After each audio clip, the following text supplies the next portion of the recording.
پردیسیوں کے غم المناک کہانی۔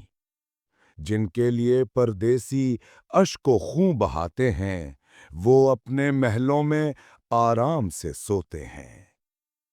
پیارے ابو جان اور امی جان، مجھے آج ملک سے باہر 5 سال ہو گئے اور میں اگلے ماہ اپنے وطن واپسی کا ارادہ کر رہا ہوں۔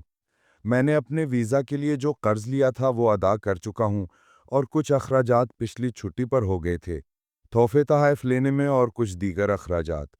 اب میرے پاس کوئی بڑی رقم موجود نہیں، لیکن میری صحت ابھی ٹھیک ہے اور میں خود کو اس قابل سمجھتا ہوں کہ پاکستان جا کر کوئی بھی اچھی نوکری کر سکوں اور گھر کے اخراجات چلا سکوں۔ یہ جگہ مجھے پسند نہیں ہے، میں اپنے گھر رہنا چاہتا ہوں۔ آپ کی کیا رائے ہے اس بارے میں؟ آپ کا پیارا جمال۔ پیارے بیٹے جمال، تمہارا خط ملا اور ہمیں تمہاری چھٹی کے بارے میں پڑھ کر خوشی ہوئی۔ باقی تمہاری امی کہہ رہی تھیں کہ گھر کی حالت بہت خراب ہو رہی ہے اور تم جانتے ہو برسات شروع ہونے والی ہے۔ یہ گھر رہنے کے قابل نہیں۔ گھر چونکہ پرانی اینٹوں اور لکڑیوں سے بنا ہے، اس لیے اس کی مرمت پر کافی خرچ آئے گا۔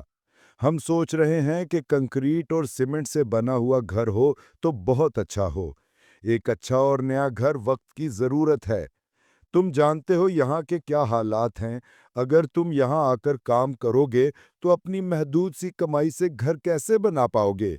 خیر، گھر کا ذکر تو ویسے ہی کر دیا، آگے جیسے تمہاری مرضی۔ تمہاری پیاری امی اور ابو۔ پیارے ابو جان اور امی جان، میں حساب لگا رہا تھا، آج مجھے پردیس میں 10 سال ہو چکے ہیں۔ اب میں اکثر تھکا تھکا رہتا ہوں، گھر کی بہت یاد آتی ہے اور اس ریگستان میں کوئی ساتھی نہیں ہے۔ میں سوچ رہا ہوں اگلے ماہ ملازمت چھوڑ کر ہمیشہ کے لیے گھر آ جاؤں۔ 10 سال کے عرصے میں الحمدللہ ہمارا پکا گھر بن چکا ہے اور جو ہمارے اوپر جو قرضے تھے وہ بھی میں اتار چکا ہوں۔ اب چاہتا ہوں کہ اپنے وطن آ کر رہنے لگ جاؤں۔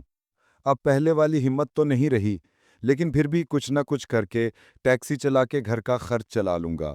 اس ریگستان سے میرا جی بھر گیا ہے، اب اپنے بچوں کے ساتھ رہنا چاہتا ہوں۔ آپ کی کیا رائے ہے؟ آپ کا پیارا جمال۔ پیارے بیٹے جمال، تمہارا خط پڑھ کر ہم کافی دیر روتے رہے۔ اب تم پردیس مت رہنا، لیکن تمہاری بہنا زینب نے کچھ کہنا تھا تم سے، اس کی بات بھی سن لو۔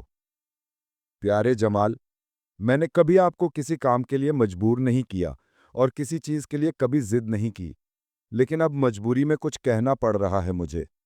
آپ کے بھائی جلال کی شادی کے بعد آپ کے والدین تو مکمل طور پر ہمیں بھول چکے ہیں۔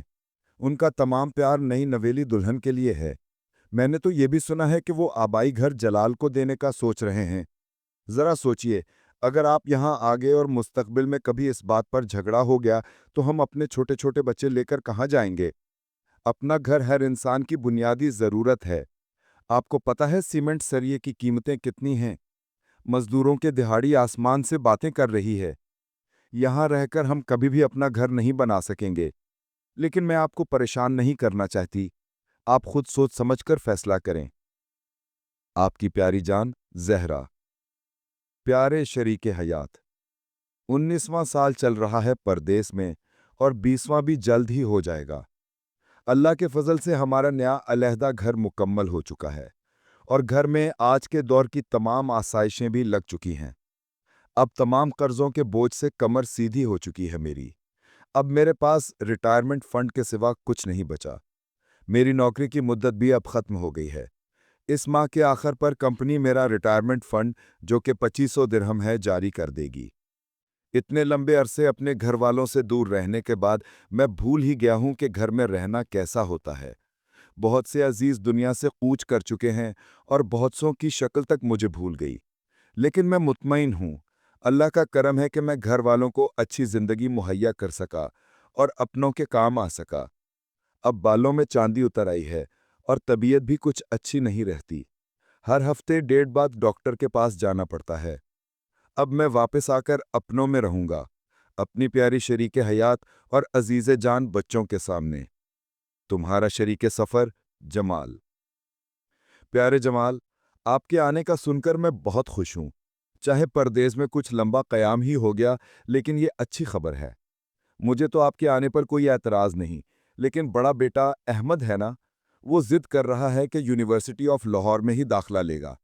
میرٹ تو اس کا بنا نہیں، مگر سیلف فائنینس سے داخلہ مل ہی جائے گا۔ کہتا ہے کہ جن کے ابو باہر ہوتے ہیں سب یونیورسٹی آف لاہور میں ہی داخلہ لیتے ہیں۔ پہلے سال 4 لاکھ فیس ہے اور اگلے 3 سال میں ہر سال 3 لاکھ، اور ہم نے پتہ کروایا ہے تو یونیورسٹی والے انسٹالمنٹ میں فیس بھرنے پر راضی ہو گئے ہیں۔ اس ماہ کی 30 تک فیس کی پہلی قسط بھرنی پڑے گی۔